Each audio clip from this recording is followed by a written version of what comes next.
es de la tesis y tiene que ver con el título La industria siderúrgica en Argentina, reestructuración productiva y tercerización laboral. Ya conocen a la directora Victoria Basualdo, el codirector Fernando Porta. Es un trabajo que arrancó, yo quería poder transmitirlo más allá de que ya tuvimos una instancia de predefensa en donde el jurado ya sabe previamente algunas cosas, pero es un trabajo que arrancó en el año 2013, en donde yo tenía como principal cuestión estudiar la industria siderúrgica, que eso era prácticamente innegociable, hasta por una cuestión familiar y por mi acceso a fuentes que me permitía tener un trabajo empírico que posiblemente no era tan fácil desde otro lugar, sin ser parte de la familia metalúrgica, y la idea de estudiar la tercerización laboral fue el mayor desafío, vinculándolo con la industria siderúrgica en una etapa en donde no había nada existente, ni en general datos de la economía argentina respecto a la incidencia de la tercerización, ni tampoco por rama había trabajos preexistentes que cuantifiquen, sí que cualitativamente digan que la tercerización es un fenómeno, pero que cuantifiquen el fenómeno de una manera metodológicamente rigurosa que a uno le permita decir, acá puedo determinar cuántos trabajadores tercerizados hay y cuántos directos hay. Entonces la primera definición, el primer objetivo fue cuantificar en un contexto en donde no había nada. Yo por eso quiero arrancar esta presentación con la estrategia metodológica, porque me parece que es lo que abre la puerta para entender por qué hice lo que hice y por qué se hizo escalonadamente en una primera etapa en una tesis de maestría, en la maestría en Economía Política de Flaxo sobre Asindar, y en una segunda etapa, que es este doctorado, donde agrego 2 plantas más, porque lo puedo hacer en términos acumulativos. En primer lugar, hubo una revisión de fuentes estatales que duró todo el año 2013 y hasta mediados de 2014, en donde se hizo un paneo, un peinado respecto a lo que había y no se encontró nada, indicadores y encuestas laborales de INDEC. La PH INDEC, hay una pregunta sobre su contratación, pero es una pregunta que no es relevante en términos significativos, porque está hecha sobre contratismo, responden solo los trabajadores de la construcción. El CIPA, la FIP, que tiene un tema con el secreto estadístico, no se puede acceder.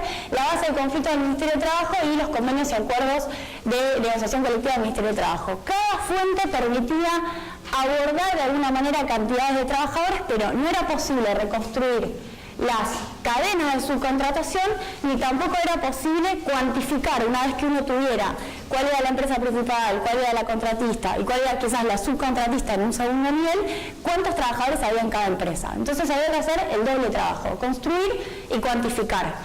De hecho, a mí me convocan del Ministerio de Trabajo a mediados de 2014, cuando ya estaba investigando con Victoria Basualdo en el área de Economía y Tecnología, Sebastián Echemendi, y en aquel entonces hubo un objetivo de parte del Ministerio de medir la tercerización. Y lo primero que hicimos, recuerdo que hubo reuniones con Marta, fue adentro del Ministerio ver qué había, porque estaba la hipótesis todavía de que podía existir alguna encuesta, alguna fuente, algo que se hubiera medido en algún momento. Eso no se encontró y finalmente terminamos validando en el Ministerio de Trabajo, donde se publicó ahora por Biblos un trabajo final con esa investigación, en donde hay trabajos sectoriales para telefonía, para textil, para siderurgia, que es para gas y para electricidad, que son sectoriales y con abordaje de estudio de caso, que finalmente es la metodología, la estrategia metodológica que se usa en esta tesis, que es el estudio de caso. Yo quiero detenerme en esta filmina en donde quiero explicitar cuáles son las fuentes que yo usé, porque me parece que gran parte de la solidez y de la sustentación que tiene la tesis tiene que ver con de dónde salieron los datos. Hay una base que es la base seguro de vida, que la tiene la UOM, el Secretariado Nacional de la UOM, proviene de la firma del convenio de 1975, en donde la UOM negoció que el seguro de vida es obligatorio por convenio para todos los trabajadores de todas las empresas, de todas las seccionales, y hay un seguimiento manual desde el 75 hasta fines de los 80, informatizado desde fines de los 80 a esta parte, diario, mensual y anual de la cantidad de trabajadores activos y que se van pasando a pasivos, porque las propias empresas informan cuántos trabajadores tienen asegurados. Las empresas principales, Asindar, Sider y Cierca, y las contratistas y los talleres. Esta base de seguro de vida la pude obtener para la seccional de Villa Constitución en el año 2015, En ese caso la seccional Villa Constitución tenía la duplicación de la base respecto al secretariado nacional, me la dio mi padre a esa base, y cuando tuve que ir a buscar la UOM San Nicolás y la UOM Campana, fue un problemón porque esas seccionales no tenían la duplicación, tuve que ir al Secretariado Nacional. Hoy esta base, de hecho, lamentablemente forma parte de una causa en donde el directorio de la UOM está procesado, si no me equivoco, más que imputado, por un tema de malversación de fondos con la base de seguro de vida, así que fue muy difícil conseguirla, finalmente me la dieron. Por eso digo que ser parte de la familia metalúrgica abrió una puerta que no sé si hubiera sido posible de otra manera, y tengo entonces las 3 seccionales, desde fines de los 80 hasta acá, con todos los trabajadores asegurados de todas las empresas de cada seccional. Hay más fuentes de información, está la base sindical donde tengo la cantidad de afiliados, tengo los aportes, tengo actas por seccional a nivel de empresa, que eso es fundamental para la tercerización porque los acuerdos homologados en el Ministerio de Trabajo no tienen los acuerdos negociados entre los tercerizados y las empresas principales, ni tampoco los acuerdos por planta negociados entre el personal directo y las empresas principales, con lo cual ir a pedirle a los delegados paritarios de cada planta que me den el acuerdo, que en muchos casos tenían solo ellos en la gaveta del auto, me lo sacaban y me daban una copia y yo tengo eso, que es una reliquia, fue también un trabajo de campo. Recibos de sueldo pedidos artesanalmente, que me dieron recibos de sueldo para hacer comparativos salariales. Archivo de la Secretaría de Organización de la UOM San Nicolás, Eduardo Holstein, que es el secretario de Organización de la UOM, me habilitó el archivo, pude hacer un trabajo de archivo ahí, y el archivo personal de Carlos de Santis, que es integrante del directorio de la UOM Campana. Acá voy también un poco más rápido, están una serie de fuentes empresariales que son muy amplias y de distinto tipo. El tema de los estados contables para estos grupos que se han transnacionalizado es un tema, porque solamente uno tiene la serie completa en CNV de Siderar, la Comisión Nacional de Valores. Cuando uno va a Siderca, está solo disponible hasta el 2001, porque ahí cambió su sede de Argentina a Luxemburgo, entonces hay que pedirle a la IGJ con un trámite burocrático que duró 1 año y 4 meses, y cuando voy a Sindar pasa lo mismo, solamente está disponible público hasta 2007, cuando Sindar cambió su sede a Londres, porque lo compré en ArcelorMittal, y entonces ahí hay un pedido a la IGJ.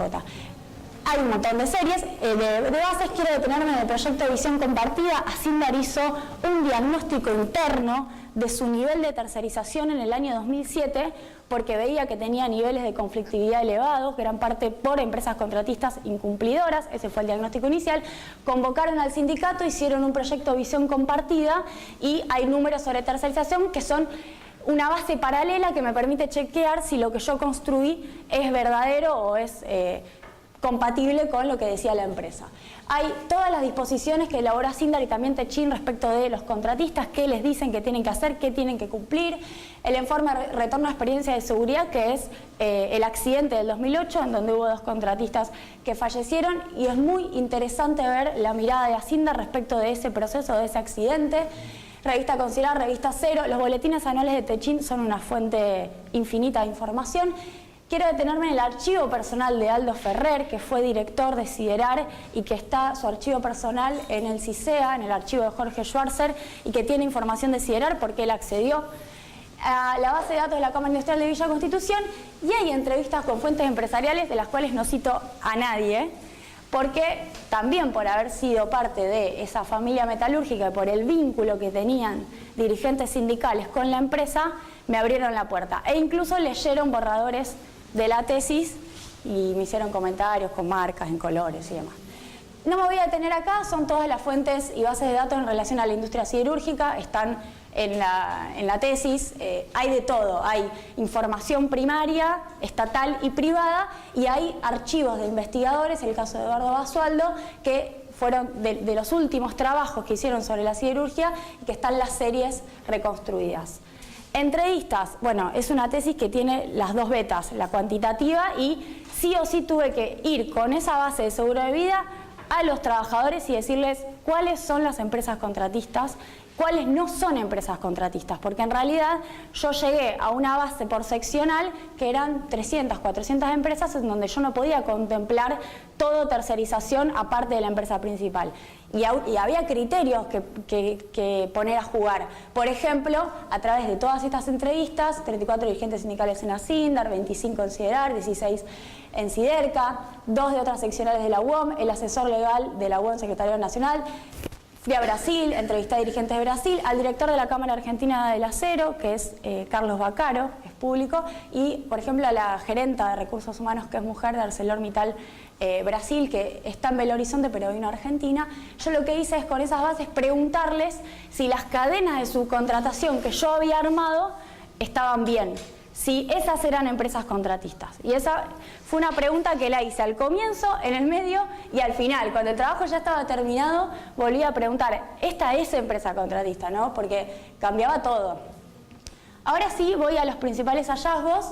Esto yo creo que es el aporte, uno de los aportes más importantes de la tesis, porque, como decía, en el 2013 era imposible medir, en el 2016 logramos esta foto, este círculo, que era un 48% de trabajadores directos, que son 1.219, hoy siguen siendo cerca de 1.200, un 52% de personal contratista en Villa Constitución, 40% de tareas principales, 12% de tareas secundarias o periféricas, que ahora voy a desarrollar. Y lo que logramos en la tesis doctoral es estas dos fotos más, que es 54% de tercerización en Ternium Sideram, obviamente otro tamaño de planta, 2.900 contra, bueno, otros 2.900 tercerizados, y Siderca, también una planta muy grande, 3.300 y un poco más de 1.000 contratistas. Ahí lo que tenemos es nivel de tercerización del 50, más que el 50 y del 30%. Para mí es importante decir que yo apenas llegué a cada planta y entrevisté a los dirigentes sindicales. Ellos tenían noción del nivel de tercerización. En Asindar siempre me dijeron que eran del 50, Edgardo Holstein siempre me dijo que Siderar era el 50 y en Siderca desde que llegué me dijeron es el 30 o no pasa del 35-40. Lo que pasa es que claro, no había forma de explicarlo, pero sí tenían noción del nivel de incidencia de la tercerización en las plantas. Con esto, que es un producto de la tesis, antes quiero pasar a explicar esto que es fundamental. Hay un debate respecto de qué es actividad principal y qué es actividad secundaria. Esto no está zanjado, no está zanjado en ningún lado, al punto tal que en Brasil, por ejemplo, la reforma laboral decidió que se puede tercerizar todo, actividad medio y actividad fin, que es similar a principal y secundaria. ¿Qué pasa? Había muchas posibilidades acá. La decisión que se tomó fue, primero, tomar como definición de actividad principal todo lo que tenga que ver directamente con la elaboración del acero. Y ahí, hablando con los propios dirigentes sindicales, ellos mismos en las primeras entrevistas te dicen, estas son nuestras empresas contratistas, nuestros trabajadores contratistas de estas actividades. Producción, mantenimiento industrial, sin el mantenimiento la planta no funciona. Limpieza industrial es el famoso relining, por ejemplo en Asindar se hace el cambio de ladrillos refractarios en el horno cada 20 días, es una tarea de limpieza industrial que hacen contratistas. De hecho el accidente del año 2008 donde hubo 2 contratistas que murieron, estaban haciendo limpieza industrial para la empresa Sersky. Logística interna de materiales y productos se traslada dentro de la planta en trenes o en otro transporte, pero fundamentalmente trenes. Los materiales, por ejemplo, la palanquilla que sale de la acería y va a los trenes de laminación.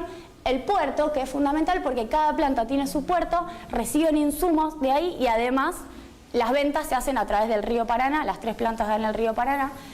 Y estas actividades son permanentes, cotidianas, constantes, periódicas en el proceso productivo. Sin esto no se puede producir. Los sindicalistas me decían, estos son nuestros contratistas, de alguna manera hasta no mencionando esta otra parte de la subcontratación. Estas tareas secundarias también son totalmente arbitrarias porque son de intervención en el proceso productivo, pero de una manera más indirecta. también es una definición en donde involucra la limpieza institucional, que no es la industrial, es la limpieza de oficinas, de baños, la seguridad, la vigilancia, el servicio médico, el parquizado, las obras civiles, que tienen un nivel de periodicidad importante en el caso de la siderurgia, sin embargo la pongo en actividad secundaria, todos los trabajadores eventuales de distintas actividades, incluso de actividades principales, y el transporte, por ejemplo, de materiales, en este caso externo y transporte interno. Tiene una característica esto, que es que prácticamente todos son WOM, a excepción de, en algunos casos, en donde encontramos en obras civiles la participación de WOCRA, en seguridad y vigilancia la participación del sindicato de vigiladores, en limpieza institucional aparecen trabajadores de comercio, en el caso de Asindar siguen siendo WOM, en comedor son también comercio gastronómicos, depende de la planta, y ahí es donde empieza a aparecer esta idea de hay otros sindicatos. Pero en el caso de la UOM, hay que decirlo, es un caso distinto respecto de otros casos de tercerización, porque gran parte está dentro del convenio UOM 75. Y el problema del diferencial aparece en otro lugar, no aparece porque sean de otro convenio, fundamentalmente después de haber mencionado estos casos. Ahora sí quiero ir a la cuestión histórica, que es la segunda operación o el segundo producto de la tesis, que es distinto, porque esta es la foto que yo les mostré antes, el de Asindar, y lo que yo hice fue, la línea roja son los tercerizados, la línea gris son los directos, va desde el 91 hasta el 2014. Lo que yo hice es, yo tenía una cantidad de empresas contratistas acá y tuve que reconstruir a partir de entrevistas qué empresas fueron contratistas en otras etapas, cuáles fueron, ni siquiera en los 90 y en la posconvertibilidad, en distintas subetapas, porque tiene un nivel de rotación tan elevado que había que preguntar todo el tiempo cuáles son las contratistas en cada caso. La serie de los directos es muy fácil, es la base del seguro de Asindar, es sencillo. El tema es la línea roja. Lo que vemos es un aumento entre el 91 y el 2001 del 226%, estamos hablando punta a punta, 174% entre el 2002 y el 2014. Vemos que la expansión económica, y esto lo vamos a ver en los otros dos casos, es un momento de expansión de la tercerización y el empleo directo se mueve muy poco. De hecho, en la serie de la Cámara Argentina del Acero sobre empleo siderúrgico total, que es una serie que tiene estas 3 plantas, pero tiene unas 6 plantas más, el aumento 2002-2016 del empleo siderúrgico es del 6%, el empleo directo. Entonces, en realidad, esto que vemos en la línea gris es un factor común del resto de las plantas, no se crea empleo directo. Hay una caída del 7% de la posconvertibilidad y acá, bueno, siempre vamos a ver los procesos de reconversión generaron una caída brusca, 32% en el caso de Asindar. Están puestos estos cuadros sencillamente para ver, no voy a desarrollar, que los nombres de las empresas van cambiando y que ni siquiera hay una continuidad, más allá de que cuando uno hace las entrevistas hay trabajadores que son los mismos de la década de los 80. Yo pongo ejemplos de historias laborales donde arranca uno, el caso de Manpower, que es la de servicios eventuales, y pasaron a cooperar, es el más básico, arrancaron siendo trabajadores del puerto de Asindar. Asindar decidió cerrar el puerto durante el conflicto por la reconversión productiva en el año 1991, exportar por San Nicolás. Ahí, cuando decide tercerizar el puerto, vuelve a abrir su puerto con Manpower, y en el año 1996 los trabajadores tercerizados por Manpower deciden armar una empresa propia que se llama Cooperar 7 de Mayo, hoy es la principal contratista de Asindar con 245 trabajadores y en el complejo industrial Villa Constitución es la segunda empresa después de Asindar, el tamaño es impresionante. Entonces, lo que quiero ver con el nombre de las empresas es que van cambiando, pero los trabajadores son los mismos, las trayectorias laborales son las mismas personas. Vamos a Siderar San Nicolás. Visualmente se puede ver algo similar en el sentido de la caída. Acá yo fui generosa porque arranco en 4.736, pero antes de la privatización, porque arranco en el 92, eran 9.000 los trabajadores. De hecho, hubo 4 interventores, pero durante la intervención de Triaca y después de María Julia Alzogaray, pero sobre todo de Triaca, se expulsaron unos 4.500 solamente en 6 meses. Por eso digo que soy generosa, arrancó de 4.700, sigue bajando un 70% y acá hay un aumento del 12% punta a punta. En el caso de los tercerizados, 177% en los 90, 343 en el 2002-2014, con esta misma característica de un aumento de la subcontratación apenas arranca el proceso económico a mejorar. todos los dirigentes sindicales, cuando te cuentan esa etapa, te dicen, salimos de la crisis del 2001, teníamos 10.000 problemas, teníamos un problema salarial, teníamos un problema de generación de empleo y de repente la planta se nos llenó de contratistas, pero no era esa en ese momento la prioridad. Pero vieron esto, que acá ya se ve de nuevo, perdón, no lo pasé. Sí, ya no. Ahora sí. Esta es Siderca. Siderca tiene una trayectoria distinta, no va a cruzarse a modo tijera. Lo que vemos es que sí caen los directos, pero caen fundamentalmente con la crisis que afecta el precio del petróleo en 98-99, porque la crisis del 2001-2002 a Siderca como empresa exportadora no la afectó, al contrario, la devaluación la ayudó bastante y tenemos un aumento de los más pronunciados en el empleo directo del 32% respecto a las otras dos plantas. La caída también es menos pronunciada, desde el 22%. En el caso de los contratistas, acá punta a punta da menos 50 porque estamos de 600 en el 88, perdón, lo hago desde el 91, 600 en el 91 a 300 en el 2001 y tenemos un aumento del 63% 2002-2014. Y llegamos al 70-30. Hice otro trabajo adicional, además de la foto, además de la evolución histórica, que son dos cosas distintas. Fui a una tercera que es ver la penetración de los contratistas en el proceso productivo. ¿Por qué? Porque uno asume, o se puede asumir, quizás en términos abstractos, que hay una planta en donde siguen funcionando los directos y los tercerizados, quizás de una manera más periférica, intervienen en lo que son tareas más aledañas. Cuando uno va al mapa físico, en un proceso productivo que es continuo, esta es una característica de la industria siderúrgica, el acero está a 1000 grados y ahí tenés que laminar, no es que como el sector textil o el sector automotriz, podés partir el proceso, fragmentarlo y hacerlo en distintos momentos en términos cronológicos. Hace esto que sea fordista de alguna manera, o parezca muy fordista el proceso productivo, porque se hace siempre adentro del mismo establecimiento laboral, no está partido físicamente.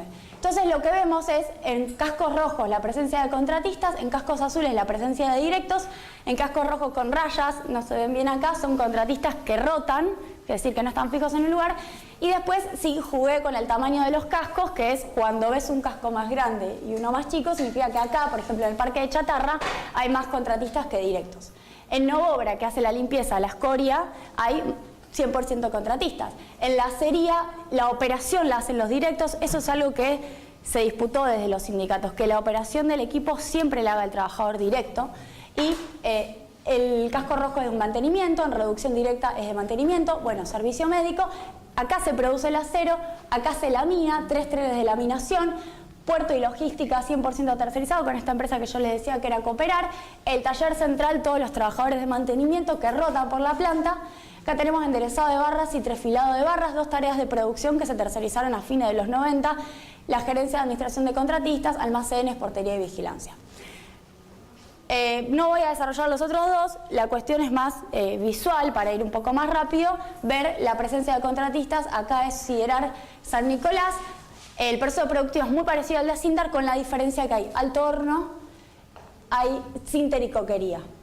Esas son las dos diferencias, porque después también hay parque de chatarra, hay acería y hay trenes de laminación. Después sí está el sector de calcinación. Pero en general vemos una misma lógica. Puede variar en términos cuantitativos, pero los sectores involucrados son casi los mismos. Vamos a tener Siderca.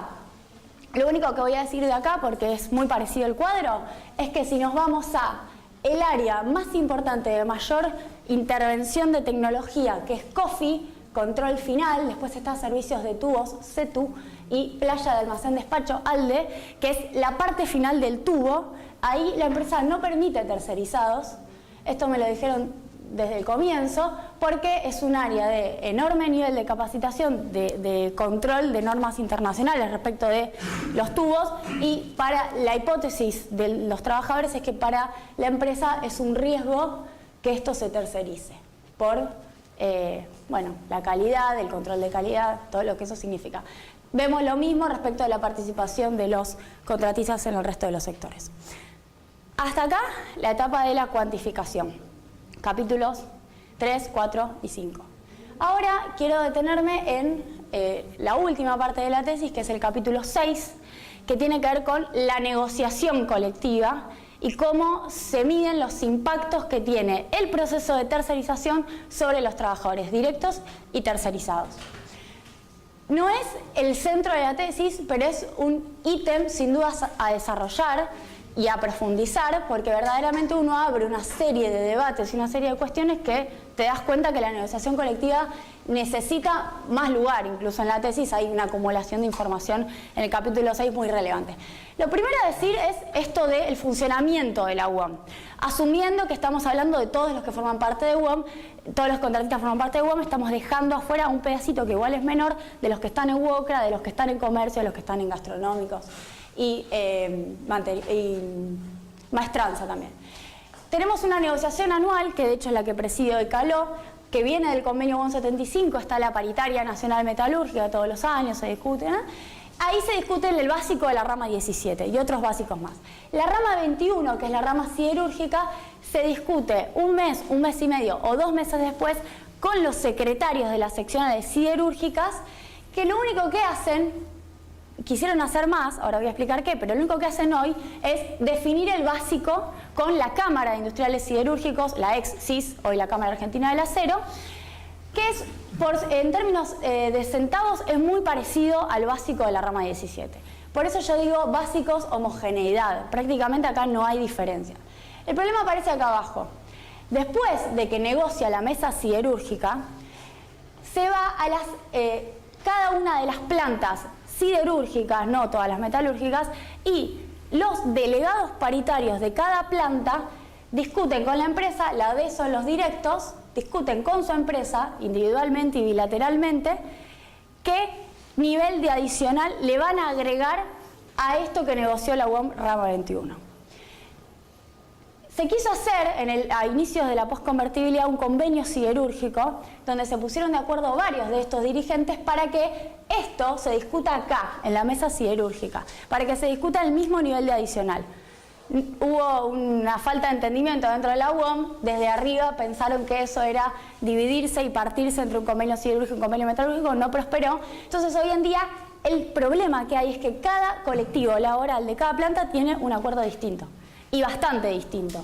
Y cuando vamos a los tercerizados, ellos en la década de los 90 lo único que hacían era, con los delegados contratistas, copiarle la negociación colectiva que habían logrado los de al lado, iban y le pedían a la contratista, yo quiero lo mismo porque estoy adentro de la misma empresa, y a partir de la posconvertibilidad lograron comisiones internas de contratistas en donde se organizan y dicen, bueno, tratemos de negociar todos juntos con la empresa. Eso igual no pasa. Hoy en día hay 2 reuniones. Después de la mesa siderúrgica hay una reunión entre la empresa y los tercerizados y una reunión entre la empresa y los directos, y cada grupo de tercerizados negoció también distinto. Hay un montón de dimensiones, o hay 9 dimensiones que yo elegí para poder comparar la situación entre directos y tercerizados. No voy a desarrollar todas porque son varias, pero sí algunas. Cuando yo decía lo de los diferenciales, tiene que ver con esto. En la suspensión de las paritarias en la década de los 90, los trabajadores directos de Siderar, de Siderca y de Asindar lograron adicionales por empresa entre el 20 y el 30% del básico rama 21. Cuando llegó la reapertura de paritarios, lograron convertir esos adicionales en una parte del sueldo más arriba, que hoy se llama adicional empresa. En el caso de Asindar le habían dado ticket canasta y hoy lo convirtieron en el histórico Asindar. Tienen hasta distintos nombres. En Siderar, después de la privatización, hicieron una nueva clasificación interna donde numeraron, adentro del convenio, es realmente un chino básico, numeraron nuevas categorías y les pusieron distinto valor hora arriba de rama 21, y eso se llama adicional clasificación interna, que solamente lo deben entender 2 personas hoy en Siderar, porque el resto de los trabajadores no entiende qué tiene su recibo de sueldo. ¿Qué tienen los tercerizados? Más o menos, voy a resumir, la mitad de lo que negociaron en su momento los directos, por logros que arrancaron en el año 2007. Tenemos en Asindar el adicional empresa de los contratistas entre un 6 y un 12% del básico, en Siderar entre un 4 y un 10, y en Siderca es un porcentaje variable que no me pudieron determinar porque varía según los sectores. Vamos al bono o al premio de fin de año. El bono de fin de año de los de Asindar es un sueldo y medio, y el premio por resultado positivo de los de Siderar y Siderca es variable, pero lo calcula la empresa según el balance anterior. En Asindar era un sueldo pero después, con el último cambio en 2017 de la gestión de la lista blanca, lamentablemente logró Asindar bajarlo a menos de un sueldo. El PRP de los de Siderar es un 40% del de los directos y el de los de Siderca es de un 70% de los directos, lo cual también muestra que hay una decisión empresarial de pagarle más a los contratistas en Siderca que en San Nicolás, y además genera un nivel de conflicto respecto de vos cobras más, vos cobras menos, entre los trabajadores del Grupo Techint, que permanentemente aparecen en las conversaciones como un tema de a uno le pagan más y a otro menos. Voy más rápido, jubilaciones, se jubilan distinto, hay una definición de parte de ANSES, el régimen especial de alta caloría, que por nivel de exposición te jubilás a los 50 años y 25 de aporte, se aplica a todos los trabajadores de acería de las 3 plantas y los que se quieran jubilar de otro sector, por ejemplo un tren de laminación que no tiene exposición porque es en frío, habla con el sindicato, habla con la empresa y en general, al menos hasta ahora, la empresa venía habilitando jubilaciones anticipadas. En el caso de Asindar, Siderar y Siderca no es así, hay una resistencia enorme para que los contratistas, a pesar de que el nivel de exposición por alta caloría les dé, no se jubilen a los 50 años. Hubo distintas resoluciones con una aplicación variable. Si interviene el sindicato, funciona, si no interviene, no funciona. Por último, la representación sindical. Esto es importante, hay un esquema muy básico, hay delegados en las plantas directas, delegados por sector, comisión interna y comisión directiva seccional. En las 3 plantas tiene un nivel de democracia interna bastante importante. Un delegado cada 30 trabajadores, como establece el convenio, se cumple y orgullosamente te dicen, te cuentan la cantidad de delegados y te hacen la relación con los trabajadores y te dicen, tenemos más que 30. Cuando vas a los tercerizados ves que en Asindar tiene las 3 instancias, la tercera reconocida, perdón, la segunda, la comisión interna de contratistas, reconocida después del accidente por la empresa. En Siderar y en Siderca hay comisión interna, pero no la reconoce la empresa como instancia de negociación y de hecho ahora en la paritaria 2018 no se quisieron reunir con los contratistas para negociar. Y en Siderca lo que tiene es que no hay una integración explícita de los contratistas a la comisión directiva. Lo que hicieron tanto Naldo Brunelli como en su momento la lista azul de la UEN de Villa Constitución fue meter a contratistas en la comisión directiva. En la lista donde iban a votar metieron a los contratistas, incluso hasta como una estrategia electoral porque son la mitad de los trabajadores. Vamos ahora sí a lo último. Hice una comparación salarial en virtud de la enorme dificultad que hay para medir y tomé 2 casos con similares características. Un trabajador de la planta de Siderar San Nicolás que fuera electromecánico, que estuviera en el sector acería, que tuviera la categoría oficial múltiple, que tuviera 5 años de actividad, un ejercicio, y me dio esto, 15.410 contra 12.369 para el de mantenimiento de loberas, que trabaja bastante a la par que el directo, una brecha del 20%. Si vamos a intentar explicar por qué es esa brecha, lo que vemos es todos los componentes que tienen los directos en un recibo de sueldo, lo que tenían los tercerizados antes del 2008 y lo que fueron logrando después del 2008. En el caso de Siderar hubo un conflicto con una paralización de la planta por los tercerizados durante un mes en el año 2008. Voy a citar algunos casos. Vemos el adicional clasificación interna, el adicional antigüedad clasificación interna, no lo tienen ni lo van a tener. Este es el origen de la diferencia, ese 20% tiene que ver con eso. Si vamos a tarea peligrosa, solo se lo reconocían a las empresas tercerizadas del grupo Techint, Sidernet y Scrap Service, que son del grupo. Altas calorías no se lo reconocían, ahora se los reconocen con un nivel de exposición menor. Insalubridad, siguen disputando el caso por caso. En el caso de insalubridad no es tu nivel de exposición, sino si trabajás en un ambiente insalubre. Si trabajás en un ambiente insalubre, te deberían reconocer la insalubridad y eso te habilita a jubilarte a los 50 años. Reconocer insalubridad significa reconocer la jubilación automáticamente, por eso no lo hacen. Vamos a las horas extras. No reconocían el 100% en las horas nocturnas, ahora se está negociando. Turnicidad sí se lo reconocieron en 2008, el premio anual ya lo mencioné. Y esto que vemos acá abajo fue todo lo que fueron negociando desde la Comisión Interna de Contratistas para que esto, que es todo no, tuviera algún nivel de compensación. Negociaron una adicional empresa, que es la copia de la adicional clasificación interna. Negociaron servicio de emergencia y guardia, que es la copia prácticamente de turnicidad. Lo que pasa es que ellos tienen a 2 turnos y 3 turnos, entonces logran compensar con eso. Negociaron una serie de electromecánico, que también es otra compensación. Por ende, si le sacamos todo esto, que yo lo agregué, y con esto termino, en el recibo de sueldo, Es un quilombo, porque este es un recibo de sueldo para un caso y para otro, pero acá puse la adicional empresa para un contratista, el electromecánico, el modo jornada adaptable. Esta plata, si no estuviera, haría que la diferencia fuera más del 20%. Con lo cual, hay un efecto de las negociaciones de la Comisión Interna de Contratistas en los diferenciales salariales. Termina. Muy bien, felicitaciones. Gracias. Yo tengo un par de comentarios, un solo comentario general, sustantivo, digamos. Después vos verás que te hice algunos comentarios de forma, si esto alguna vez querrás transformarlo en un libro, me parece que necesita mucha edición, pero en el sentido de desbrozar las cosas, anexos, tipo de cosas. Un tema menor, digamos, ¿no? A ver, el tema general, que creo que por lo que leí comparte algunos de los colegas, y ya habíamos hablado en la presentación de la predefensa, es que uno nota que el contexto internacional sobre lo que está pasando en la industria siderúrgica, en general, en términos de la dinámica misma y sus implicancias en los cambios empresariales en la Argentina, y en particular sobre el tema de la terciarización, me parece a mí no están suficientemente jerarquizados. Hay por ahí alguna comparación con Brasil, pero digo, yo, a diferencia de quizás mis colegas, no conozco tanto de la industria siderúrgica en particular, pero mi sensación es que por cosas que están ahí mencionadas en la tesis, ha habido en el periodo que vos hablás cambios muy significativos, donde uno puede suponer que los procesos de terciarización en la Argentina no son independientes de lo que pasaba, de alguna manera están relacionados. Me parece que eso pondría mejor en contexto los resultados, que a veces aparecen como muy idiosincráticos de la cosa argentina y a lo mejor no lo son, quizás los procesos mismos son idiosincráticos, pero la cuestión más global no, y además ver diferenciaciones respecto de lo que sucede más allá de este caso de Brasil pudiese ser ilustrativo.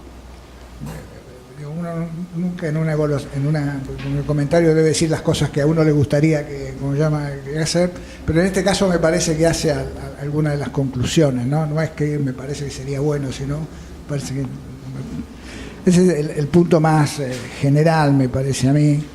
Y en temas más particulares, si querés, y ya yendo para no aburrir a los colegas que a lo mejor no sé si han leído en detalle la tesis, puntos que vos mencionás en tus comentarios, como para hacer la cosa que tenga algún sentido.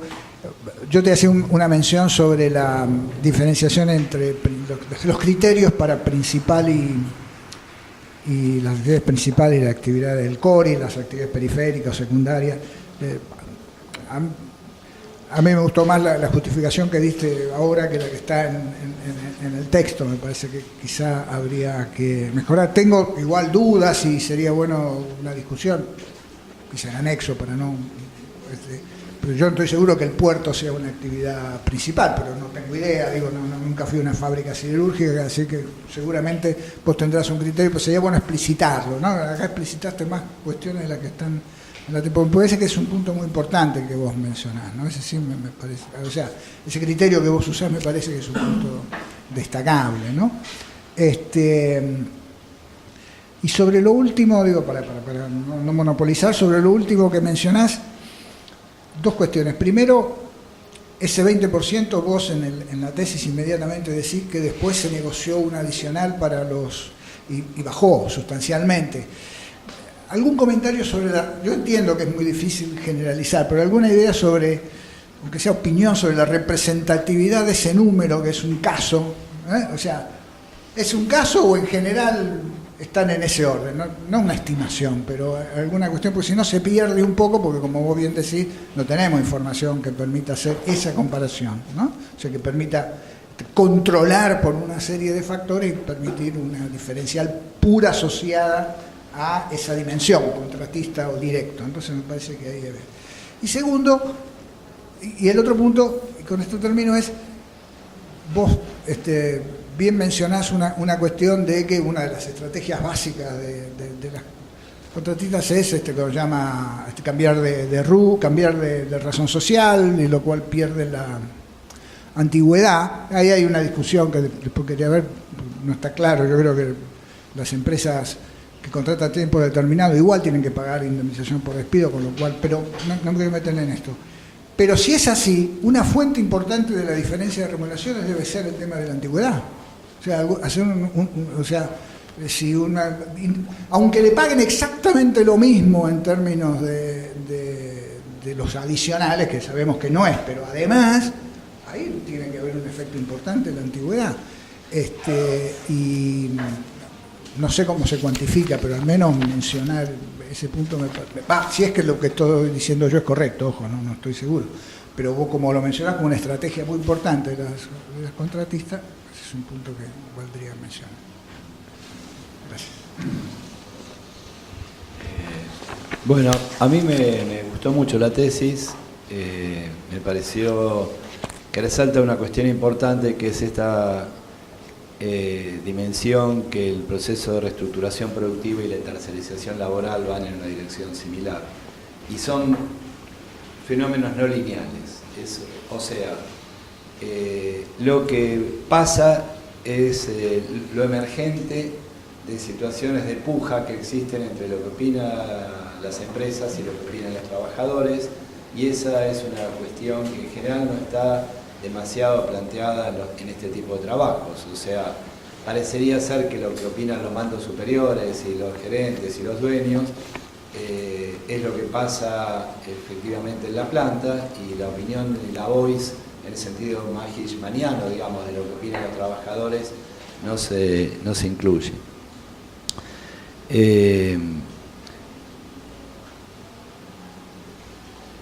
En lo que yo mandé esta semana está lleno de comentarios positivos y también comentarios no críticos, sino elementos que se podrían incluir. Una de las cuestiones que yo creo que sería bueno es diferenciar, cuando se discute el toyotismo, diversos tipos de organización del trabajo. En la que Marta ha trabajado, no quiero ocupar de esto, pero básicamente la idea de organizaciones formativas intermedias y simples, que también Sonia Reuter y Analia Herbes han trabajado, parten de la idea de que no todas las formas de organización del trabajo son funcionales al desarrollo de capacidades y competencias. Y en ese sentido, la rotación, la autoorganización del trabajo y la autonomía de los trabajadores en el proceso productivo adquiere formas muy distintas, y tal vez la tercerización va en contra de ciertas ideas como las que plantea Nelson y Winter en cómo se desarrollan capacidades que traban ese tipo de cosas. Traban porque la innovación en este tipo de industrias, en general en la industria, tiene que ver con descubrir problemas y cambiar rutinas y heurísticas, y para eso tiene que haber implicación de los trabajadores en el proceso de trabajo, y no siempre, como vos planteás, esto pasa.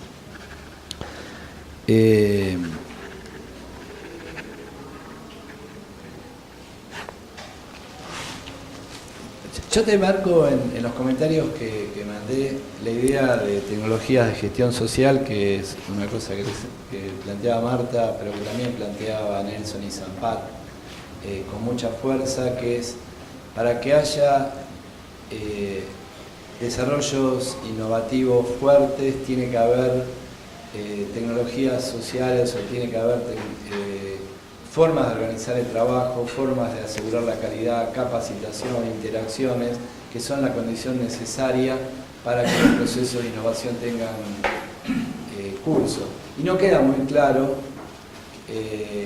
si con la regulación del mercado de trabajo que se plantea la tercerización, estas funciones siguen existiendo, o hay incentivos a los trabajadores para que hagan eso. Coriat siempre decía que la implicación de los trabajadores en el proceso productivo requiere ingresos adicionales e incentivos que no están muy claros acá y que, por el contrario, parecería ser que el desarrollo de la tercerización viene asociado a salarios más bajos. Me gustó también la idea de la heterogeneidad, ¿no? O sea, no es todo igual, no son todos iguales los sindicatos, no son todos iguales los mandos intermedios, las empresas son distintas, la forma como eso funciona.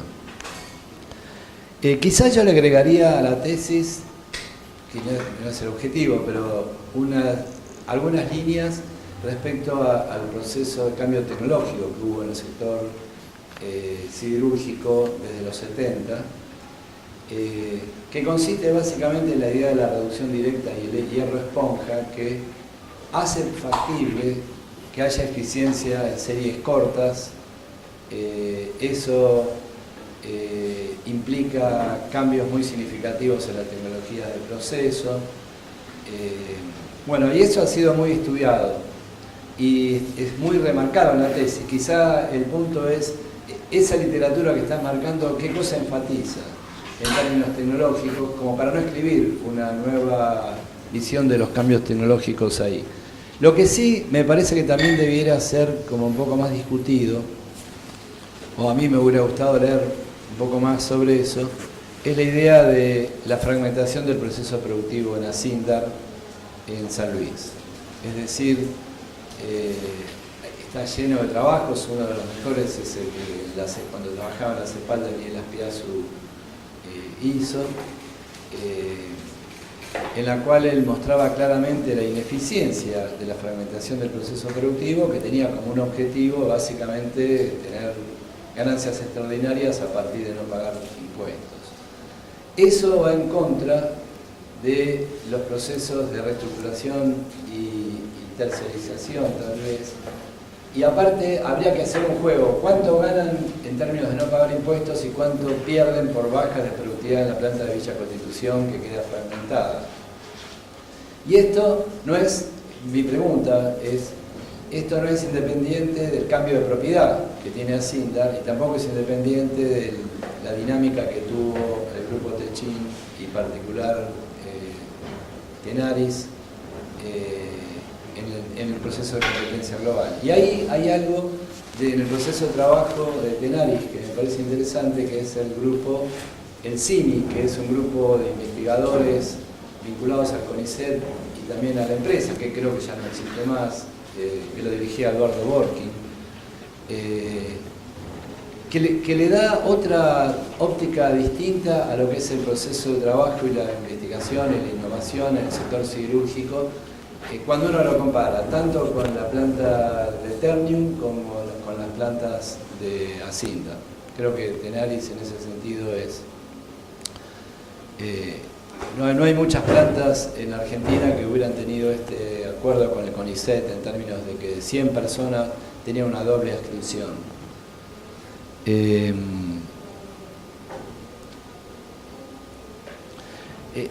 Vinculado con la historia también que decía Luis,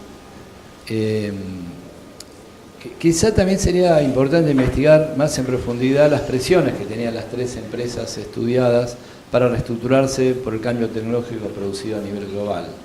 Y no es casual que en la crisis Asindar baje su nivel de actividad y Tenaris la suba, como mostraste en el cuadro.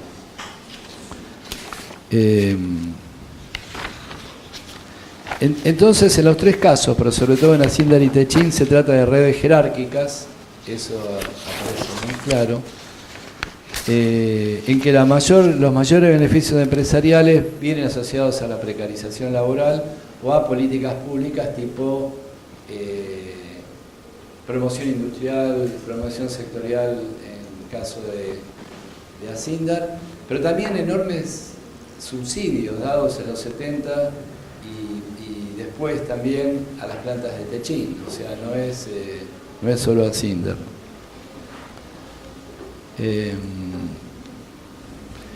Me gustó mucho los mapas que planteas de Asindar, de Tenaris y de Ternium, Porque los mapas ponen en juego esa cuestión de que los contratistas de empresas estén dentro de la empresa, y eso, como yo te había comentado en noviembre o en octubre, cuando fue la presentación, es lo mismo que hizo Volkswagen en la planta de Pacheco, la planta de Resende. Es la idea de cómo haces una huelga cuando tenés 40 sindicatos distintos y están metidos en el mismo proceso de trabajo.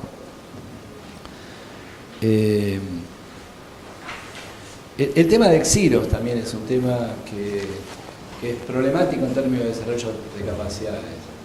Proveedores de Xerox o proveedores de Techin en general, no solo de la planta de Ternium, sino la de Tenaris, lo que planteaban es que el esquema de Xerox de compra es como un sistema de rematador invertido. O sea, ellos ponen una demanda y un minuto antes todavía pueden haber ofertas, y ahí no tiene ninguna importancia el desarrollo de capacidades previas de los proveedores, que va en contra de cuestiones de mayor eficiencia micro, digamos, en las empresas. Va en contra del desarrollo de capacidades y en ese sentido busca simplemente disminuir los costos de los proveedores. Todas las recomendaciones al capítulo 3 prácticamente las tomaste en cuenta.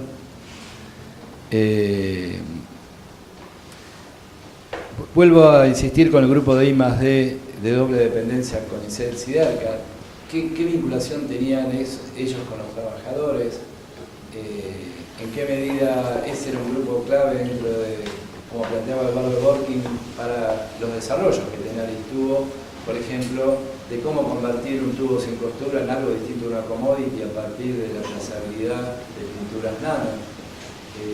Cosa que lo hizo el laboratorio de Williams, era el tipo que hacía eso, que decía: si a Techin le importa la nanotecnología o no, a mí me es indiferente, a mí me interesa hacer esto porque hago papers y bueno, ¿por qué eso se interrumpió? También eso es interesante.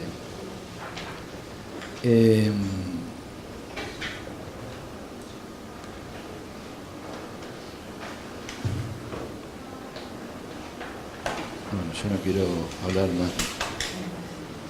Lo de los subsidios, o sea, yo creo que también sería interesante en la línea de tiempo plantear los distintos subsidios que recibieron las empresas.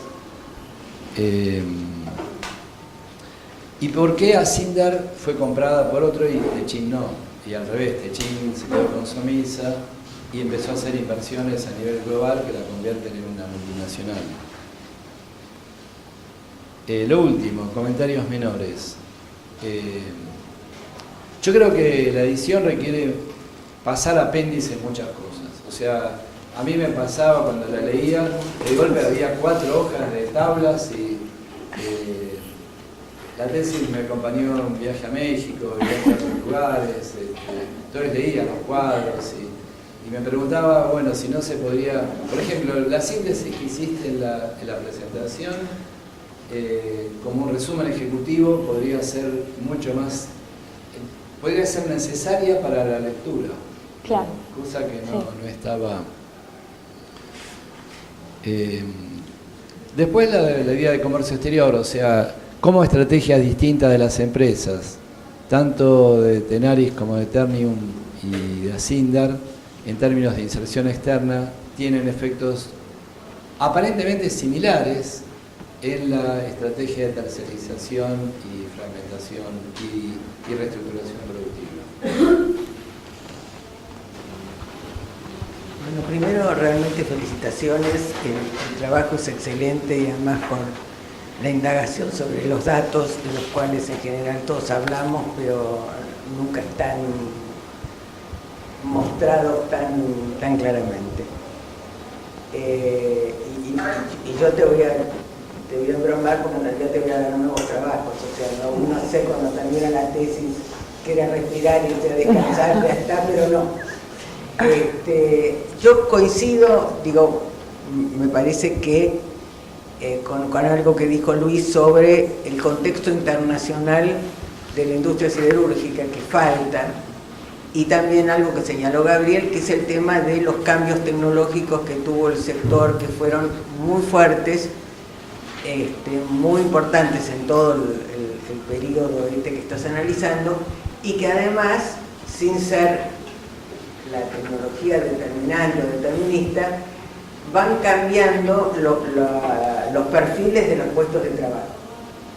Yo me acuerdo en algún momento, creo que fue en la CINDA, en alguna de las investigaciones, que por la historia había mucha gente sin terminar el primario, entonces hubo que hacer toda una tarea de hacer alfabetización, porque las nuevas tecnologías con la lectura de monitores, ese tipo de cosas, a ver, para introducir un poco de humor, me acuerdo de una visita propulsora, digamos, que no está, y entonces era el tema de las nuevas tecnologías, y entonces le preguntábamos a un laburante, y dice, bueno, lo que pasa es que a veces me pasa, no sé qué hacer, ¿informo o trabajo? ¿No? Esta mirada de... Entonces, pero, digamos, como hay también un tema de lo internacional y lo que pasa en la industria siderúrgica, los cambios tecnológicos que van determinando o van condicionando nuevos temas en capacitación, en formación profesional, en el tema de organización de trabajo, que coincido con Gabriel, pero no era tu foco, ¿no? Entonces no. Tomando tu foco, me parece que das un montón de información y un montón de datos de cosas que no las trabajas. Porque de alguna forma, en todo el análisis que haces, primero, una cosa, me parece que falta la mirada empresarial, falta la perspectiva empresarial. A ver, no es que estamos entre buenos y malos, nosotros podemos elegir no somos neutrales, digamos, en la cosa, pero la empresa tiene algunas razones que tienen que ver con lo tecnológico, tienen que ver con lo internacional, tienen que ver con los costos, bueno, distintas cosas. Y me parece que sobre todo en el capítulo 6, que acá coincido con Gabriel, estuvo mucho más sistematizado y en la presentación, tenés elementos para un debate sobre el tema del diálogo social, que siempre en la UOM fue muy particular, digamos, fue toda la discusión en los 90 entre UOM y ESMATA, pero donde vos tenés los datos que muestran la mirada de alguna forma empresarial y la mirada, el tema del diálogo social o del diálogo en relación a la negociación colectiva, porque el tema de la UOM, como lo sabés mejor que yo, es que siempre había un convenio colectivo que en realidad servía más de techo, de piso, que de techo, entonces siempre la industria siderúrgica y la automotriz, ¿no?, tenían un lado especial, negociaban aparte, ¿no?, porque la UOM tiene una característica de pequeños talleres, digamos, como fue históricamente. Entonces, me parece que este tema y las cosas que vos planteás de lo que van logrando los sindicatos y los sindicatos de los tercerizados frente a la empresa, es toda una mirada que generalmente está oculta y sirve también para reivindicar la importancia de la voz sindical, ¿no?, la voz de los trabajadores. Y yo hubiera esperado en las conclusiones, a ver, porque coincido un poco con el señalamiento de Luis y Gabriel de este tema de cuando empezás a poner todos los datos uno se agota en la lectura, ¿no? Pero entonces cerrar las conclusiones con una cosa más conceptual, digamos, sobre un análisis de la terciarización en general, no sé yo, pero encuadrada no solo en el hecho concreto de lo que pasó, sino poder a partir de eso hacer un análisis un poquito más conceptual. Y el otro que me parece sustancial es el tema del diálogo social. De todas maneras, me parece una tesis excelente, laburaste como una loca, eso está clarísimo, sacaste datos casi agua de las rocas, la verdad que me parece muy bueno, pero creo que ahora el camino es como eso lo empezás a trabajar para, digamos, sacarle más valor agregado en términos conceptuales y teóricos. Así que, bienvenida. Agarro el micrófono yo. Bueno, ¿este micrófono anda? Porque yo no escucho que... Ah, ok, pensé que era para acá. Espérame. Okay. Bueno, muchas gracias a los tres por las devoluciones. Ya con la propia lectura de los dictámenes para mí fue muy importante poder ir recibiendo incluso la propia perspectiva que cada uno tenía en la lectura, en donde cada uno hizo un aporte muy sustantivo para pensar en la exposición de la tesis. Sin dudas coincido en las tres observaciones, pero además para precisar cuestiones, ya sea en términos conceptuales, o mejorar el abordaje de algunos debates. Creo que hay a priori dos grandes cuestiones en las que coincido que hay que trabajar en la tesis, y respondo en global, que es, en primer lugar, los tres hablaron del contexto internacional y la cuestión del cambio tecnológico, sobre todo en una industria como es la industria siderúrgica, que históricamente fue considerada, y en algún punto hay un debate si producís commodities, si no lo sigue siendo, una industria pesada, fordista del siglo XX, que en el último tiempo, durante toda la década de los 90, pero además post-2000 a nivel global, fue agregando valor y fue agregando tecnología. Entonces yo sí creo que hay que mejorar esa mirada. Incorporé cuestiones de las transformaciones siderúrgicas a nivel global a fines de los 80 y a principios de los 90, que claramente muestran el pasaje de grandes plantas a pequeñas plantas, y coincido respecto de la situación empresarial en un país emergente como Argentina, en un contexto de, acá, crisis política, crisis cambiaria, y a nivel global, transformaciones. Con el toyotismo en auge, yo cito mucho el texto de La Rosa Roja de Nissan, de Holloway, en donde cuenta el caso de la reestructuración productiva en la British Leyland, en Londres, en Inglaterra, que precisamente está adelantando lo que va a pasar acá. Es un texto de 1986, que cuando llegó a los sindicatos de la UOM, lo leyeron algunos por la red de formación de FETIA, de la CTA, y dijeron, esto acá no va a pasar nunca. Leían el artículo, veían los despidos masivos de trabajadores, veían que les pedían tareas de informar y producir al mismo tiempo, y decían, nosotros somos sindicatos fuertes, resistimos la dictadura, esto no nos va a pasar. Y pasó poco tiempo después, con el cambio político en Argentina, pero además la decisión de privatizar Somisa en el 87, que fracasó, pero prosperó en el 92, todo lo que vino en el marco del contexto global. Lo que a mí también me parece que cuando uno mira el contexto global en la década de los 90, es una situación en donde claramente Argentina estaba en desventaja, y los empresarios argumentaban eso. De hecho, la convertibilidad tampoco los ayudó en este sector industrial, al contrario, los perjudicó bastante. Pero cuando uno mira la posconvertibilidad en Argentina y va a los números de rentabilidad de las empresas en la etapa del 2002 al 2015 en términos de largo aliento, pero si uno mira 2002-2007, las encuentra a las tres. Miraba datos de la revista Mercado, que me parece que estaría bueno poder reflejar en la tesis, entre los primeros puestos entre las 100 de mayores ventas. Con lo cual es para revisar si efectivamente hay un cambio sectorial, pero al mismo tiempo son empresas de aumento de margen de rentabilidad. Yo tengo algunos gráficos dispersos que debería poder juntar respecto de rentabilidad sobre ventas en los tres casos, en Asindar, en Siderar y en Siderca, y dan porcentajes entre el 10, el 15 y el 20% para todo el periodo. Y cuando uno compara con los datos de Aspiazu, Basualdo y Culfas, que es el texto que se publicó en el 2003-2004, sí uno ve que había periodos 98-2001, en el caso de Siderar y Asindar, no en el caso de Siderca, en donde les fue muy mal. Y también les fue mal apenas arrancó la convertibilidad. Tuvieron alguna etapa de auge. Con lo cual, también me parece que el contexto internacional y cómo les pega a las empresas locales asociado a eso. Sí, también la cuestión de la extranjerización, que yo quiero retomarlo con mayor profundidad. Mi proyecto mi proyecto de investigación postdoctoral, que me aprobó CONICET en diciembre, incorpora el caso Brasil. Hice un trabajo de propongo ArcelorMittal en Argentina y en Brasil para mirar la estrategia del grupo y para ver qué está pasando en Brasil. Vos, Luis, habías comentado el caso de Brasil.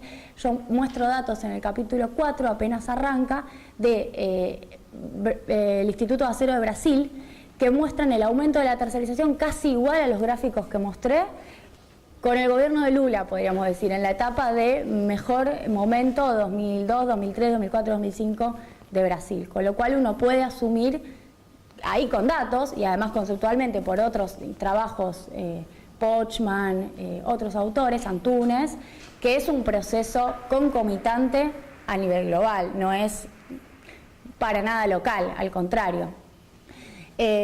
Voy mezclando un poco las respuestas. Respecto del toyotismo, a mí siempre me interesó saber hasta qué punto las empresas, y esto se lo pregunté a los gerentes en esas entrevistas anónimas que no puedo citar, qué nivel de aplicación del toyotismo ellos querían, porque ellos hicieron capacitaciones en Japón. En Asindar lo llevaron a Japón a fin de los 80.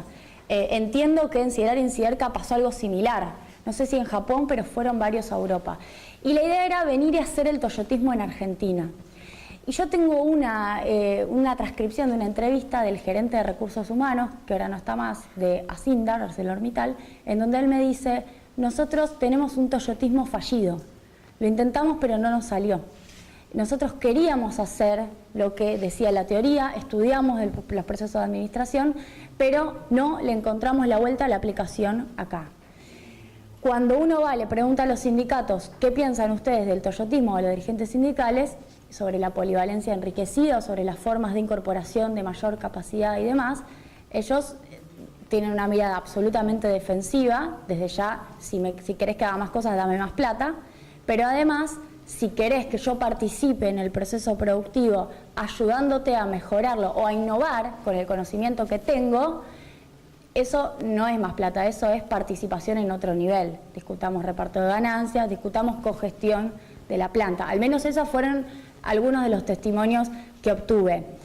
Los círculos de calidad fueron un intento y hasta el día de hoy hay un trabajo sobre el grupo Techin sobre Siderca de Laura Meyer, si no me equivoco, es la autora, del 2004-2005, donde Siderca vuelve a armar círculos de calidad con trabajadores en donde, bueno, buscan esto, compartamos conocimiento, veamos cómo innovamos entre todos, con un nivel muy elevado de desconfianza de parte del sindicato, pero coincido que hay que revisar si eso funcionó en algún punto, en algún sector, en qué contexto, en qué instancia, porque los intentos de agregar capacitación existieron, aparte de la empresa.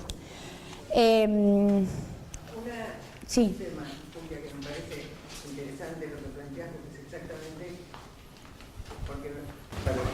Porque me parece que este tema de lo que se llama toyotismo, en realidad tenés muchos trabajos. Me acuerdo ahora uno de Mario Salerno de Brasil, que hablaba de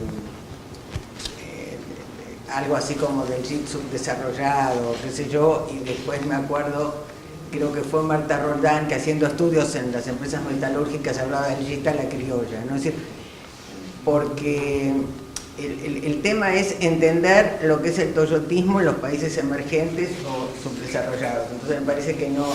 Y yo podría confirmar lo que vos decís, porque me acuerdo de una empresa textil, que en un momento que habían armado todos cambios en la organización del trabajo, entonces decía, bueno, pero el problema que tuvimos es que cuando vamos a la planta a aplicarlo nos encontramos que los laburantes no son japoneses, sino que son criollos. Bueno, ese tipo de... Pero me parece que este es un punto central, porque una cosa es el toyotismo como un modelo ideal, teóricamente, y otra cosa es la realidad, y digamos, el otro caso es el que mencionaba, porque me parece que esto es lo que vos tenés que recuperar de tu tesis.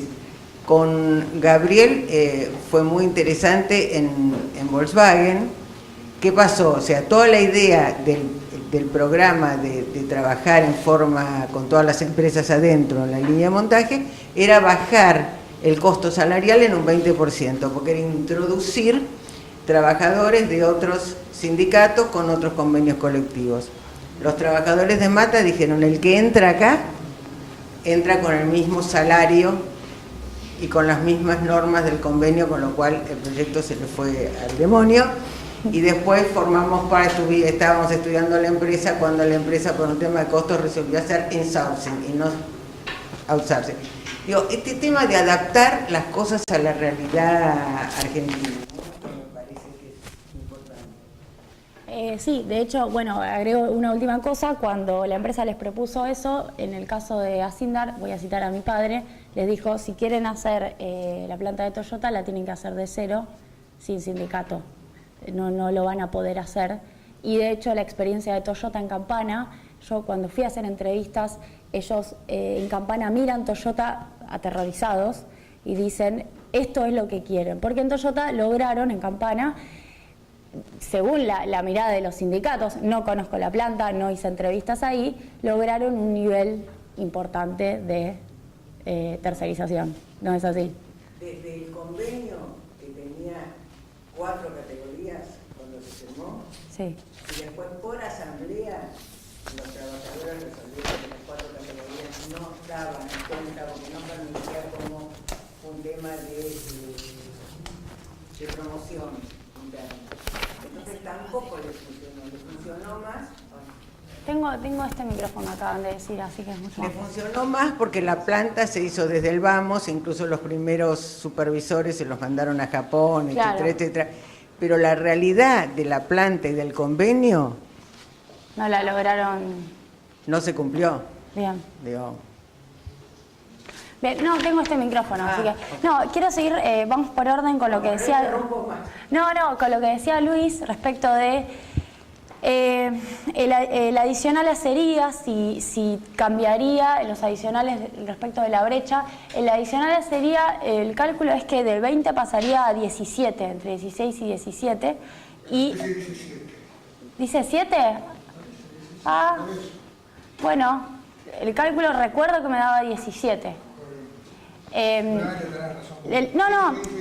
problema que me explicaban es que este adicional mejora a los contratistas de acería. Yo no lo puse en este porque no lo habían logrado aplicar a 2018, estaban en la puja, y cuando uno... ¿17 dice? 7, bueno. Y cuando uno va... Bueno, y cuando uno va al resto de los sectores, no está el adicional a acería. O sea, no está en trenes de laminación, o sea, está solo en la acería. Respecto al nivel de representatividad, lo que dicen, yo no lo pongo porque no se puede comprobar, pero lo que dice, por ejemplo, Luis Sánchez, que es el paritario de los tercerizados de Siderar San Nicolás, es que están en un 23% de diferencial. Hasta ahí llegan las declaraciones. Yo no es que te diga que pongas un número, lo que quiero decir es que el lector se encuentra con un caso. Claro, sí. Que pasa de 20 a 7. Sí. Digo, según lo que decís.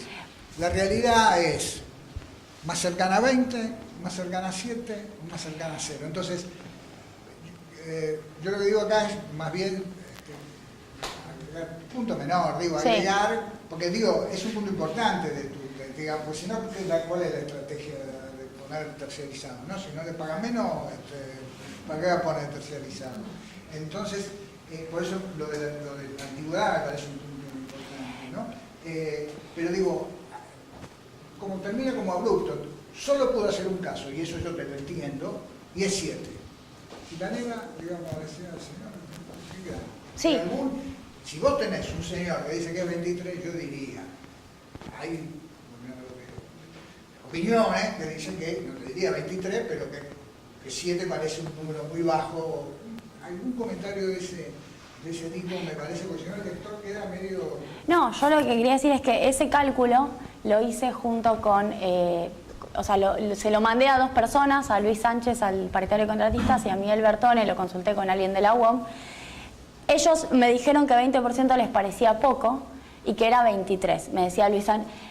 Pasa que llego a un nivel de incomprobabilidad respecto de cuánto es. El nivel de representatividad es solamente para ese sector y para ese grupo de trabajadores, que si no me equivoco son unos 50, con una planta que estamos hablando de 2.600, con lo cual lo que se requeriría, en virtud de que no encontré otra forma de medirlo, por eso también me interesaba que pudieran ver, y yo tenía particular interés que hicieran incluso comentarios sobre este tema, si hay otra forma de medirlos, qué otra cosa se puede hacer, porque los diferenciales salariales entre directos y tercerizados son una parte sustancial de pensar la estrategia empresarial, porque incluso si darían igual, que en algunos casos, en algunas empresas, por ejemplo en Scrap Service, que es del grupo Techin, dan casi paridad, la pregunta es, en esas empresas, ¿por qué logran esos trabajadores esa paridad? ¿Qué estrategia empresarial hay para otorgarle a las empresas del grupo el mismo nivel salarial que a los directos? Respecto de la antigüedad, coincido totalmente que la antigüedad es un problema, porque cuando uno mira masa salarial, con la base sindical de los aportes, mirás promedio salarial de directos y contratistas según empresa, ves que la masa salarial da más de 23% abajo en varios casos, y te preguntás cómo puede ser. Bueno, influyen horas extras, influye cantidad de horas trabajadas, fundamental, trabajan más horas los directos, pero influye la cantidad de años de antigüedad. Respecto a la indemnización, está esta lógica de son contratos por tiempo indeterminado, entre comillas, porque la empresa se va y si no interviene el sindicato para que esa cantidad de trabajadores siga con la otra razón social, esos pueden ser tranquilamente despedidos. El circo en el cual todos participan es: hacemos como que arrancamos de cero, ustedes arrancan con la antigüedad de cero, te pago la indemnización como si te hubiera despedido, seguís trabajando para mí, y esa indemnización funciona de compensación por tu pérdida de antigüedad. Es tan precaria la situación de los tercerizados, podemos decir que son clase media baja, que recibir una indemnización de 100.000 pesos, 150.000 pesos, es su única capacidad de ahorro en su trayectoria laboral. Te lo dicen así: yo me compré un terrenito en San Nicolás porque me echaron de la misma contratista, que después cambió a razón social porque sigue teniendo al mismo gerente, al mismo dueño, y logré. Con lo cual, en términos monetarios, ellos plantean que la indemnización está bien, que ellos están de acuerdo en perder la antigüedad a cambio de una indemnización, lo cual es todo un debate, porque el principal problema son las vacaciones. Finalmente lo que les preocupa es que tenían 3 semanas de vacaciones y ahora tienen 1 semana, 5 días. Si me voy olvidando de cosas, díganme. Respecto de lo que decía Gabriel, los tipos de organización, si hay más autonomía, si hay menos autonomía, los casos que yo estudio dan este resultado de un nivel de autonomía de parte de los trabajadores tercerizados y un nivel de capacitación muy bajo. Yo no desarrollé capacitación, creo que es un tema junto con salud laboral hacia adelante para poder ver qué pasa. La UOM desarrolló un esquema de centros de capacitación para poder competirle a la empresa y para poder generar que los trabajadores contratistas no arranquen de la categoría más baja, sino que arranquen un poco mejor, pero no pareciera haber un interés de la empresa principal en que el tercerizado sea el más capacitado, ni que el tercerizado, sí que el tercerizado rote, sí que el tercerizado tenga la jornada adaptable, te llama a cualquier hora y podés venir, pero no en que sea el trabajador con mayor calificación de la planta. Siguen con un esquema en donde el más calificado es el directo, que las contratistas se ocupen de calificar a los tercerizados, no es nuestro problema. Cuando pasa el accidente en Asindar, hubo otros accidentes en otras plantas. El de Asindar fue el más llamativo, pero hubo varios accidentes en Siderar, están mencionados. Los trabajadores dicen la capacitación de los directos la tiene que hacer, de los tercerizados la tiene que hacer la empresa principal. No la pueden delegar en las contratistas. Y tiene que estar el sindicato atrás de esa capacitación. Con lo cual, en esta idea de polivalencia enriquecida, pareciera que es el sindicato el que está más atrás de que sea enriquecido que la propia empresa, en el caso de los tercerizados. En los directos, la empresa hace capacitaciones fenomenales. Les hace cursos en la escuela, creo que se llama Paolo Roca o Agostino Roca, la que está enfrente de la ruta, frente a Tenaris. Hay niveles de capacitación elevadísimos en donde van y les dan cursos de matemática, estadística, informática. Es impresionante. Asindar San Luis, vos me decís el tema de la fragmentación. Una de las conclusiones que dice Daniel Aspiazu es que, y también lo dice con Basualdo, pareciera existir un nivel de rentabilidad elevado a pesar de fragmentar el proceso productivo. Mencionan que el proceso productivo que se fragmenta obviamente es una decisión asociada a los subsidios y no vinculada a la productividad micro que puedan llegar a tener, lo cual nos hace preguntarnos hasta qué punto la búsqueda de rentabilidad es por vía productividad física o la búsqueda de rentabilidad es por otros medios, por ejemplo con renta estatal. Lo que sí plantean es que el nivel de fragmentación es solo sobre una parte, sobre la planta de alambres, pero que sigue funcionando una empresa con todo adentro, como yo lo mostraba. No hubo externalización. Para los trabajadores las externalizaciones son peores que las tercerizaciones. ¿Por qué? Porque el colectivo de trabajadores externalizado lo perdés de vista, dejan de estar en tu planta, dejan de tener esa posibilidad de representación constante. En el caso de la tercerización lo seguís teniendo adentro y además como tienen la posibilidad de ser WOM, con los delegados contratistas logran resolver ese tema. Fue un golpe muy fuerte para la UOM de Villa Constitución la externalización a través de San Luis, a la cual Techin no se acogió porque es considerada empresa internacional, transnacional, y solo era un subsidio para las empresas locales. Sí, Techin fue la gran ganadora de las privatizaciones, participó en 6 casos, Asindar prácticamente no, y hay toda una lectura, una hipótesis que podemos decir sobre cómo Asindar quedó afuera de las privatizaciones, no obtuvo nada muy grande a cambio, creo que participó, si no me recuerdo, en Entel, en un porcentaje accionario muy bajo, y Techin se quedó con todo, entre ellas con Somisa. La venta de Asindar a fin del 2001 termina siendo una especie de derivado de un relativo ahogo en una década, que fue la década de los 90, en donde no pudieron salir adelante, y la compra la Belgo Mineira, de la misma manera que pasa con Pérez Compán y con algún otro grupo local que en realidad hicieron ganancias los Acevedo vendiendo, pero como empresa terminó siendo adquirida afuera. ¿Qué más?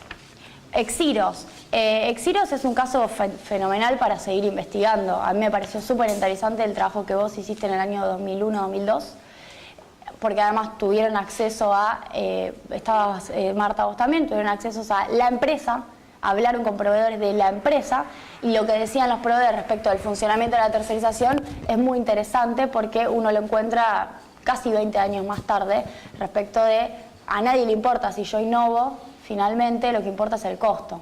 Entonces esta estrategia de la pérdida de antigüedad, en donde todos saben que eso funciona así pero nadie hace nada para cambiarlo, es una especie de código implícito en donde la empresa sabe que tiene que decirle a los trabajadores: lo siento mucho, te bajo la antigüedad porque si no pierdo la licitación, porque mi costo laboral tiene que ser muy bajo para ganar la licitación.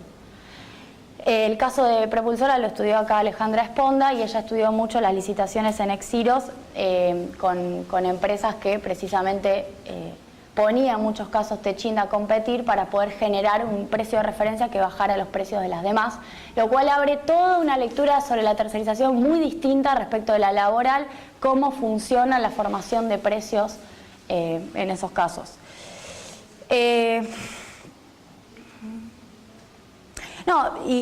Para ir cerrando, me preguntan de nuevo si me olvido, vos Marta me hablabas de la perspectiva empresarial.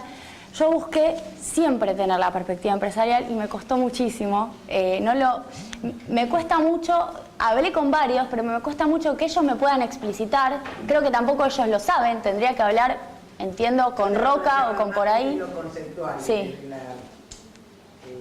Desde la mirada de la bibliografía, digamos que de alguna forma va señalando estos cambios, sí, de los procesos organizacionales y de los cambios a nivel de firma, ¿no? Digamos, sí.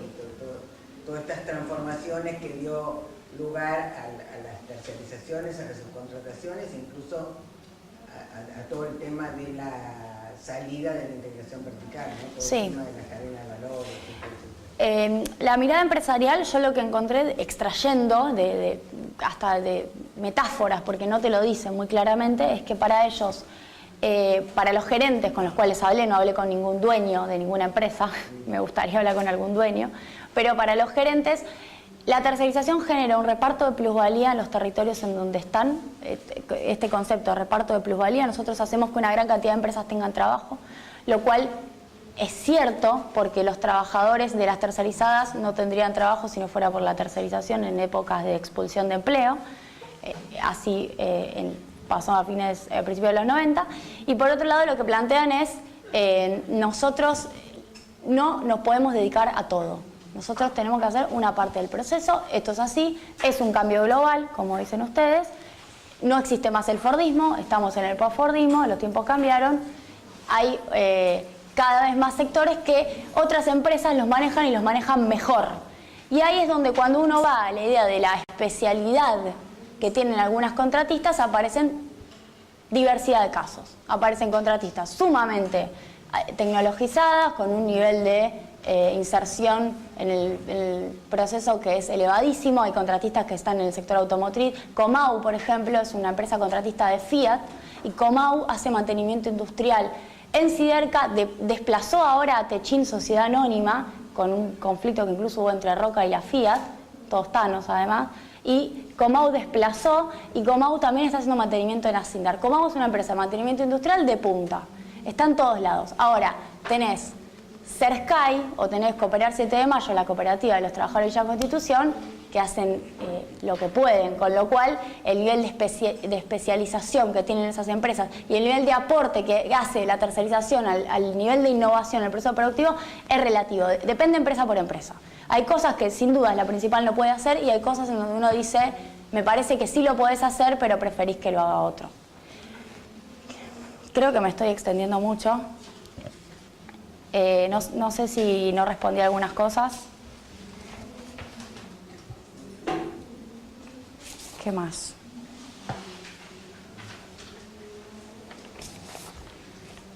Sí, creo que ya está.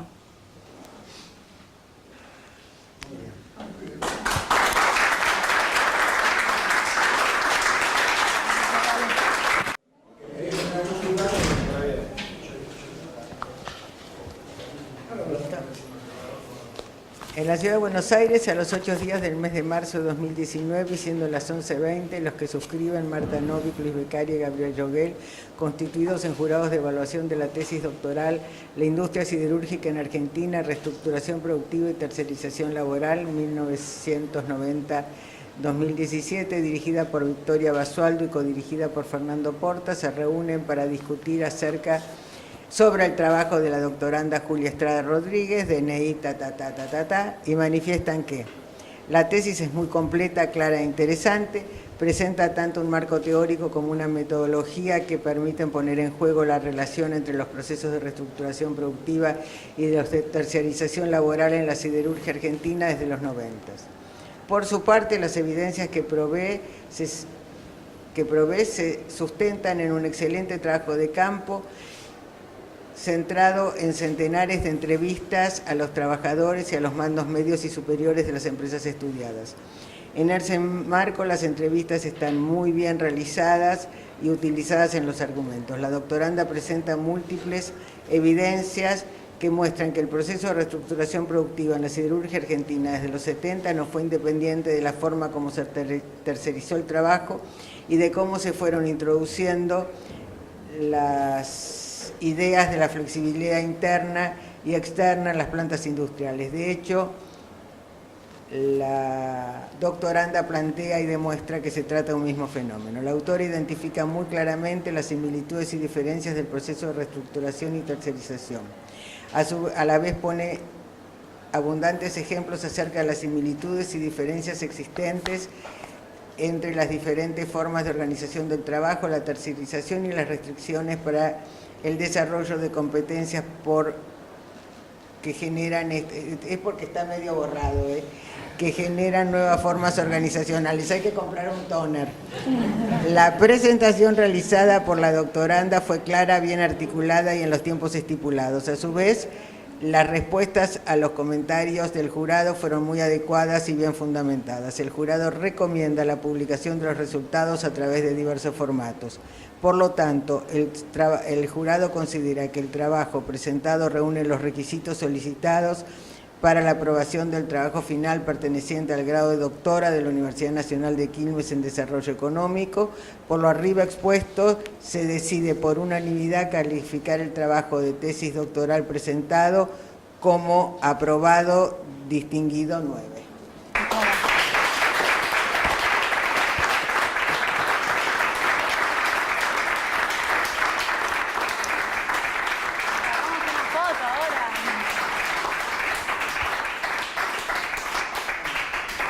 Gracias. Muchas gracias. Gracias a vos, felicitaciones por el trabajo Bueno. y mucha suerte. Gracias. Me quiero sacar una foto con el jurado. Así lo tengo.